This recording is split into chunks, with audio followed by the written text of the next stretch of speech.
What is going on, guys? Welcome back to the channel. My name is Hart. Today I have my 4 core plays and building blocks for this week's PGA DFS tournament here on DraftKings. We got the Travelers Championship, so I'll be breaking down my 4 core plays. I'll also be touching on some risky plays I like and some chalk, all the good stuff in this video, so make sure to hit that like button and subscribe. I'll be doing PGA DFS videos the whole summer and for the rest of the season, as well as NBA DFS preseason, NFL DFS preseason, both regular season, so all the good stuff on this channel. Hit that like button and let's get into these 4 core plays. Before I get into the 4 core plays, just want to do a quick recap of my lineups and just how I did in the US Open last week. So for the recap, for the core plays, 4 core plays, we went 3 out of 4. Max Homa, unfortunately, kind of screwed us there. It was very unlucky. He went like 3 or 4 over on day 2 to miss the cut by 1. Otherwise, we would have gone 4 out of 4 for the core plays. Victor was decent. I think he finished 19th. Rahm finished, I think, like top 10, 11, something around there. And then Scotty obviously got his 3rd place. So overall, decent for the core plays. Nothing too crazy there. Obviously, Scotty was pretty high owned there. I think he was only like 18% though. I think he's less than 15% owned in the first place, the $1 million of first place tournament. I forget, but this is one of my better lineups. Unfortunately, it was the first week that I did not cash in like the main 4-day tournament on DraftKings because I've had a ton of success so far this season. This was unfortunately not the best week for me in terms of that. But in the showdown slate, I did have a really legit chance of taking down the 100K to first. I was only 25 points away, and Jordan Spieth really screwed me there. As you can see, everyone else went for basically 40 or more fantasy points, and Spieth did absolutely nothing there. First place was 260, so yeah, if Spieth could have done something, could have had a legit shot of getting close to that. Unfortunately, he did not, but still, I will take 2.5 times my money there for round 2. Overall, lost a little bit of money. I think 20, 30 bucks, nothing too crazy from all my entries there. I think I played like around 8 lineups. 5 of them were for the normal, 4-day tournament GPPs, and then 3 of them were for the showdown slates. And yeah, I think I lost about 20, 30 bucks overall, which was, I think, my worst week. I think I've either broke even or made a decent amount of money every week so far. So looking to bounce back this week, we have the Travelers Championship. The first pick I have here, as you can see, is going to be Xander Schauffele. And the reason why I like Xander is the only reason why he kind of fell apart was because he kind of lost the driver there in the US Open. Otherwise, his total, putting around the green, approach, it was all pretty fine. Obviously, he came out and shot a 62, but if we look at round 2 for off the tee for Xander, he was still very solid. As you can see, 1.69 off the tee approach, almost a half a stroke gain there. Around the green, over a stroke, there. And then putting, obviously he could not putt. So it's like he just kind of fell apart in round 2 because of the putting. Otherwise, he was very, very solid. And then if you look at round 3, this is kind of when the wheels fell off for his driver. So he gained, what was it? Let's go back real fast. Over a stroke and a half off the tee with his driver in round 2. We look at round 3. What happened? He's at the very bottom. He is at the very bottom, the 3rd to last place there for off the tee, losing over 2 strokes on the field with off the tee there. Absolutely terrible. Obviously, that does not set you up for success when you're losing that many strokes off the tee. Your approach play is not going to be great. So you're going to be missing and spraying a lot of shots because you're probably going to be in the rough, which is very penal there at the US Open. As you can see, he did okay, losing 2 strokes off the tee. He actually did pretty solid, gaining 0.1 strokes with how bad his driver was. But then obviously a lot of those shots led to him being around the green, and that's where he really blew up there. It was great at putting, but it was just one of the things. Off the tee, approach is okay, and then around the green, because his driver was terrible, he was losing almost a stroke and a half on the field there in round 3. And then if we look at round 4 real fast here, we'll look to find Xander. He really found it with the driver, off the tee here. 0.9, so almost a stroke gain on the field once again. His approach was subpar, minus 0.2. Around the green, a little bit better, and then putting a little bit worse. So it's like he just did okay there. So really, it was just round 3 that really got away from Xander in that tournament. Otherwise, he's been absolutely producing. We know he's a very solid off the tee guy. He's just very solid across the board. It's just, can he figure out how to focus enough all 4 rounds to get that win? Because we know he has that upside there. It just comes down to, can he get that win? Can he stay focused for all 4 rounds? He usually seems to have one round where he does very bad and just struggles. And that's what it was at the US Open in round 3 for him. lost the driver. Obviously, that does not lead you to great shots and great opportunities, with your second and third shots, depending if it's par three or excuse me, par four or par five. Thus, leading him to very hard shots around the green, losing a bunch of strokes there, but his putter was there. So I really like a bounce back spot here for Xander. Still has not missed a cut. He's missed one cut, but it has been unbelievable otherwise. Really like him as a bounce back spot here. And the main thing is he won this last year, so he's the defending champion. I like a bounce back spot here. Hopefully that doesn't, elevate his ownership. The fact that he won last year, I'm sure it'll bring some light and some, ownership to his attention. But I do think a lot of people are going to see him blowing up here the last 3 rounds, and they're going to be a little bit scared, hopefully, of, that. And they're going to look the other ways. They're going to look to, paying up to a Rahm, Rory, or Scotty, or they're going to look down to paying down to the chalk donkey, Patrick Cantlay, which will probably be this week. So first pick going to be Xander Schauffele. The second core play I have for you guys is we're going to be going back to the well here with my boy Victor. So far across the industry, not a lot of people are talking about him for this week, which I really like. I think the main reason why is he kind of fell under the radar there. Obviously, coming off a win, it's very, very hard to bounce back and have like a great week the next week just because of like a winner's hangover, like the championship hangover, as they say. Really hard to, come back and play very well, but he actually did. He actually did very, very solid. 1 under day 1, even day 2, 1 under day 3, and then, did not do the best 2 over day 4, but he kept it pretty much, break even for a 19th place there. Had those opportunities to, get into contention there in day 2 and day 3. Just, couldn't make enough birdies there. Had a decent amount of bogeys, pretty much broke even across the board, as you can see there. An eagle, double bogey, break even, 13 birdies, 13 bogeys. So even across the board. But before that, obviously won a top 16, top 2, 43, 59, but then, 7, 3, 10. So obviously nothing has really changed with Victor. He just couldn't really get too much going there last week. And we know he's a great approach guy, a great, or he's become better around the green, which I really like to see.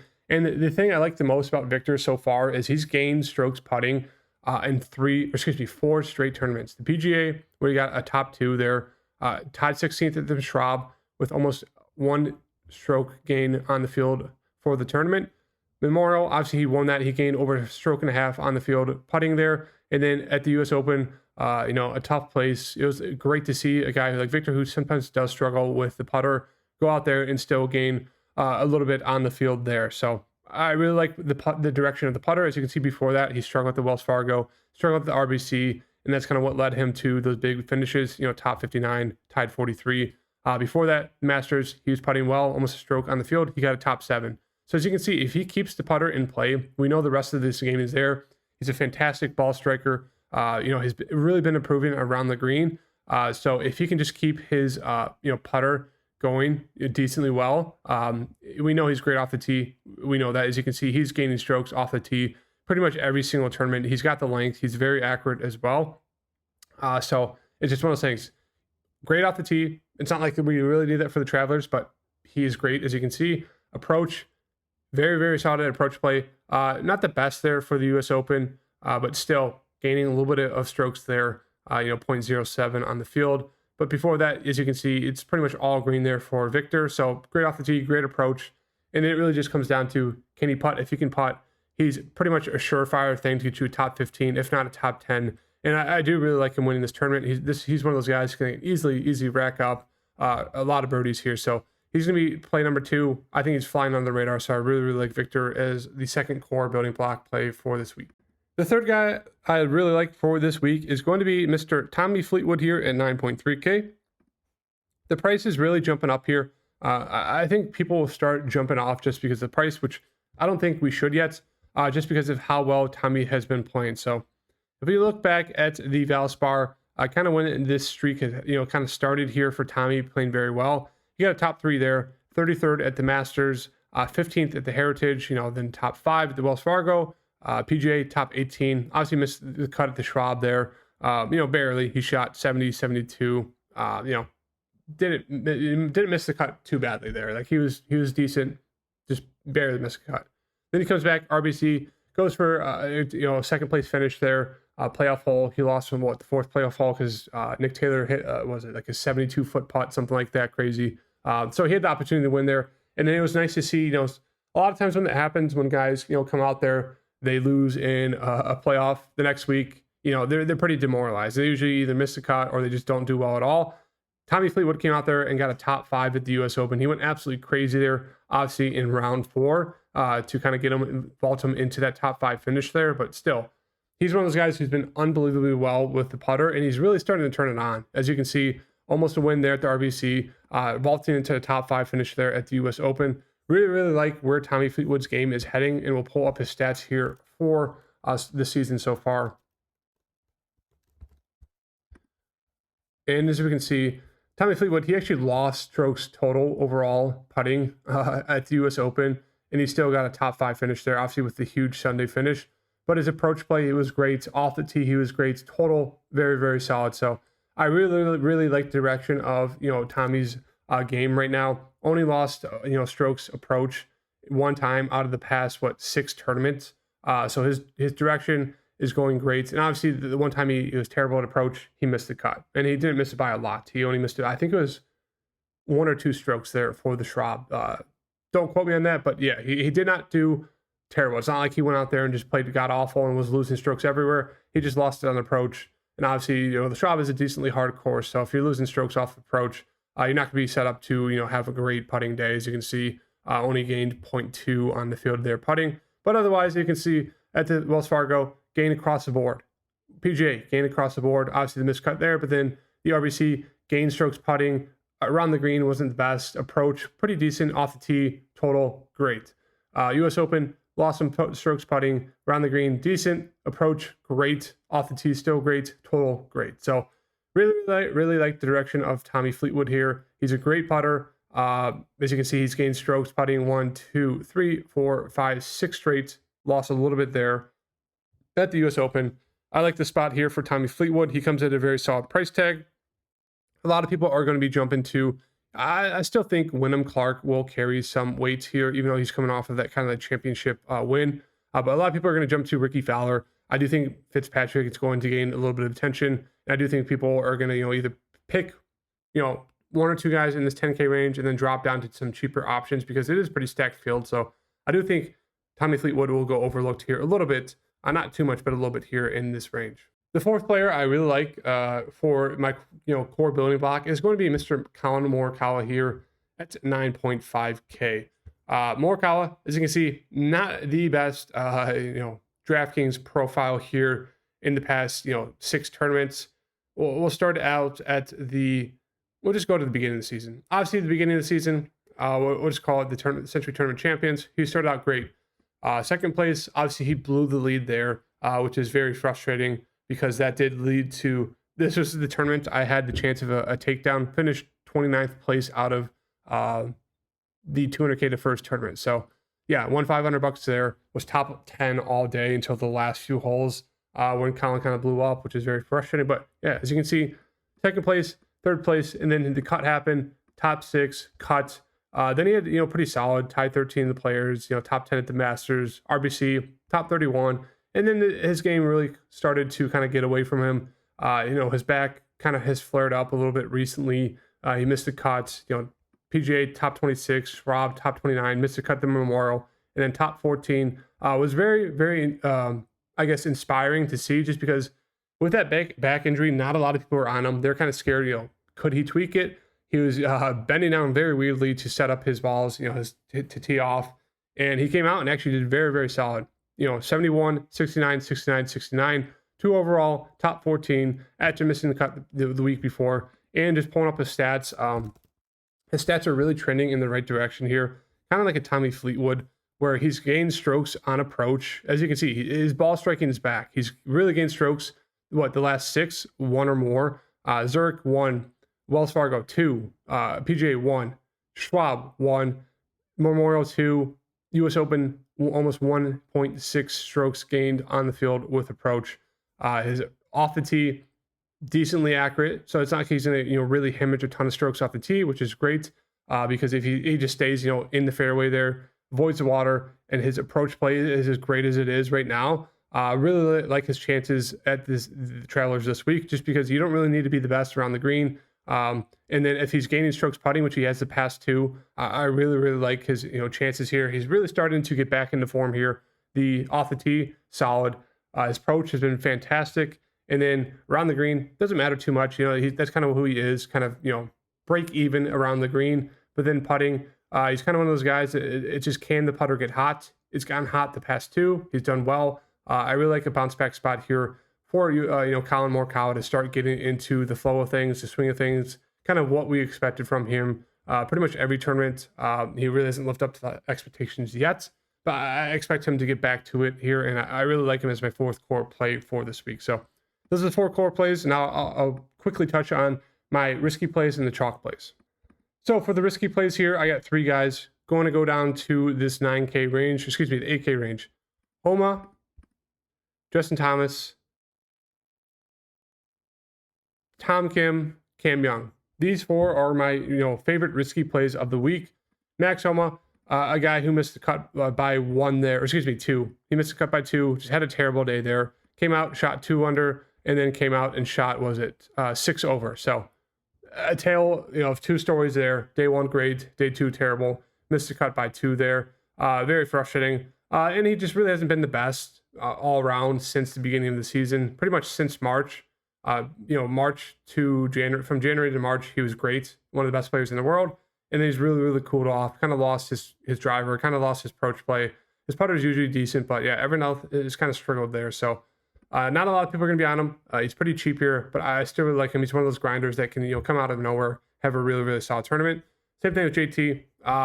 It's probably the worst stretch of golf for JT since the beginning of the season, and probably his career. He's probably finally having the spring break curse that Ricky Fowler went through, that Jordan Spieth went through. Now it's probably JT's turn for that spring break, that historic spring break they had there, maybe it's 10 years ago now. But yeah, seems like it's JT's turn, but still, I think he comes at a cheap price tag. He's one of those. He's a fantastic golfer. It's one of those things. He's one of those guys that he can easily turn it around in a week, even if he's been playing this bad. So he's just one of those guys I kind of want to sprinkle into some lineups, just because he does have a little chance of just turning it around within 1 week and doing very well. Tom Kim, another one of those guys who has really struggled after having a fantastic end to last season and a great start to this season. Just one of those guys who is kind of going through some growing pains, being kind of thrown into stardom here. But he came back after 2 missed cuts and had a top 8 at the US Open. Obviously, I think it was round 3. He was going for a course record there. I think he was 7 under at one point. Cooled off a little bit, but still 66, 69, 4 under overall. It looks like his game is trending in the right direction finally. So he's another one of those guys I like to sprinkle in. And then Cam Young, I don't think he's played at the Travelers before, but he's another one of those guys who's slowly starting to get back into his flow of things. Didn't have the best, round 4 there, but before that, 2 over, even, 2 under, and then just had a bad round 4. But another one of those guys that can really strike the ball, usually decent at approach, but he's kind of just lost his game right now. But I do like the general direction he's going with his game. So these are my 4 risky plays that I do like to sprinkle in. I probably will sprinkle in my lineups this week.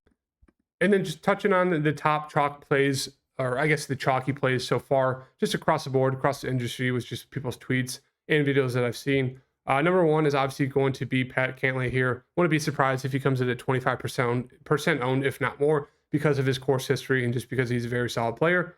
Number 2 would probably be Russell Henley, who's gaining a lot of steam here this week just because he's pretty cheap. I think I missed him. Where'd he go? Yeah, he's pretty cheap, 7,800. A solid ball striker. I think he's had really solid, or I think he's had decent course success here. But as you can see, the past 3 tournaments, almost top 15s in all 3. So he's been pretty solid, a very solid ball striker. He's just been decent all around the past 2-3 months. So he's another guy that's going to gain steam there as a chalk play. And I think this guy will be super chalky. Mark Harbord coming in at a very cheap price tag. He's been very solid this year. He's done great for me. I've had him in multiple tournaments so far this year. He's got me a hole in one. Where is it? At the Wells Fargo. Had him there, top 27. And then as you can see after that, 75th at the PGA. But then top 9, Schwab, top 30 Workday. the Memorial, and then top 6 RBC. Did not play in the US Open, but yeah, he's been very, very solid. Great approach guy, great putter. So I'm assuming he'll be very chalky this week. So those are the chalk plays for this week. That is the video. As I said, the 4 core plays for me are going to be Xander Schauffele, Victor Hovland, Colin Morikawa, and Tommy Fleetwood. So yeah, I might make another video just going over some lineups, potential lineup builds for tomorrow for the tournament that starts Thursday. But this is the video so far. Hope you guys like it. Hit the like button and subscribe, and I'll see you guys in the next video. Peace.